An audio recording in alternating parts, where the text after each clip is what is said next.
Hello friends, வீட்லேயே சூப்பராக டேஸ்டியாக ஜிலேபி நம்மளே செஞ்சு சாப்பிடலாம். இதுக்கு தேவையானது என்னன்னு பார்த்துட்டிங்கன்னா, வெறும் உளுந்தம்பருப்பு மட்டும் நல்லா ஊற வச்சு மிக்சியில் போட்டு ஜிலேபி பவுடர், அது கொஞ்சம் கலர் பவுடர் போட்டு மிக்சியில் அரைச்சி ரெடியாக எடுத்து வச்சுக்கோங்க ஃப்ரெண்ட்ஸ். நான் அந்த மாதிரி எடுத்து வச்சுருக்கேன், அரைச்சிருந்தேன் ஏற்கனவே மிக்சியில் அரைச்சி. இந்த மாதிரி ஒரு பேப்பரில் இந்த மாதிரிலாம் கட்டி வச்சுக்கோங்க. நம்ம இந்த மாதிரி பேப்பரில் கட்டி வச்சுட்டா தான், பேப்பரில் கட்டி வச்சாதான் இந்த மாதிரி போடுறதுக்கு, பூ மாதிரி போடுறதுக்கு கரெக்டாக இருக்கும். ஒரு பணியாரக்கல்லை வச்சுட்டு அந்த பணியாரக்கல்லில் எண்ணெய் ஊற்றிட்டு இந்த மாதிரி அதில் பூ மாதிரி நம்மளுக்கு எந்த டிசைன் வருதோ அந்த டிசைன் வச்சு போட்டுக்கலாம்.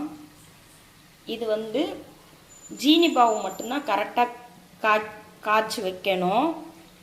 அது பார்த்துட்டிங்கன்னா ஆல்ரெடி நான் காய்ச்சிட்டேன்.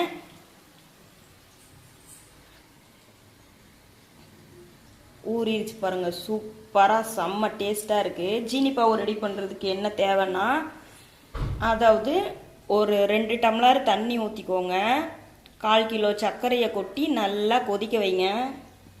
கொதிக்கட்டும். ஏலக்காய், சுக்கு இதை மட்டும் நுணுக்கி இதில் போட்டு பாவுலேயே நல்லா கொதிக்கட்டும். பாவு கொதித்து வந்ததுக்கப்புறம் இந்த மாதிரி வெந்துக்கிட்டு இருக்கிறத எடுத்துட்டு நம்ம அந்த பாவில் போட்டு ஊற வைக்கணும். ஒரு 1/2 hour 1 hour ஊறணும். ஊறினா தான் நல்லாயிருக்கும், டேஸ்ட்டாக இருக்கும். நீங்களும் உங்கள் வீட்டில் இந்த மாதிரி செஞ்சு சாப்பிட்டு பார்த்துட்டு எப்படி இருக்குன்னு சொல்லுங்கள் கமெண்டில்.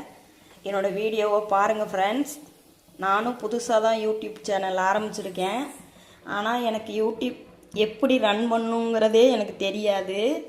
எப்படின்ட்டு பார்த்துட்டிங்கன்னா, எனக்கு தெரிஞ்ச மாதிரி ரீல்ஸ் இந்த வீடியோ பண்ணுவோம் அப்படின்னு சொல்லிட்டு பண்ணுறேன்.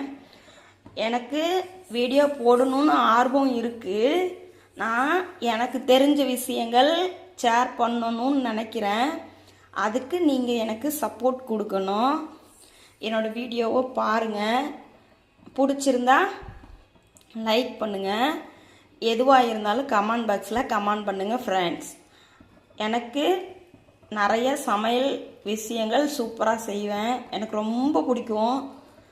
தெரியாதவங்க இதை பார்த்து தெரிஞ்சுக்கோங்க.